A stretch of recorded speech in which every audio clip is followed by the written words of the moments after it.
باشە ئۆپۆزیسیۆن پرسیارە تو دەکەم بۆ ناڵ بڵێ بە حکوومەتی هەرێم ڕێکەوێ بۆ ئەوەندە بوشەی دەستنیم بوون بەکاردێنێ دەبێت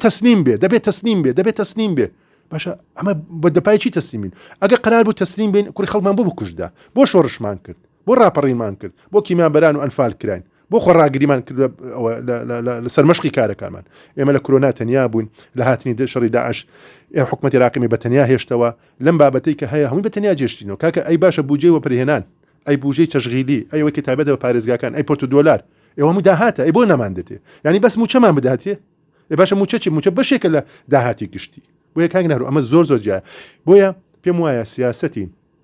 بە تایبەتی ئۆپۆزیسیۆنی کوردستان ئەو سیاسەتە بە سیاست چووە خەڵکانێکی کاڵفامن خەڵکانێکی تێنەگەشتوو لە دەسەڵاتن و لە جاتی و دەستباری ئەم حکوومەتی هەرێم بن بە پێچەوانە ئەمە سەربارن و هەمیشە هەوڵیان داوە بەشێک بن لە کێشەکان ئەو کاتێک کە هەفتەی شوبات هەموو کوردستان کێشەی داهاتی نەبوو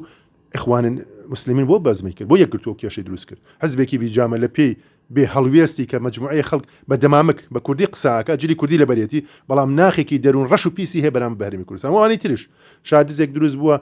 کەس نازانێت سەرۆت و سامانەکەی چۆن کۆکرێتەوە چۆن داهاتت کۆکرێتەوە تۆ دی فریاد ڕەسی تو کێشەکانی خۆ چارەسەر نەکردووە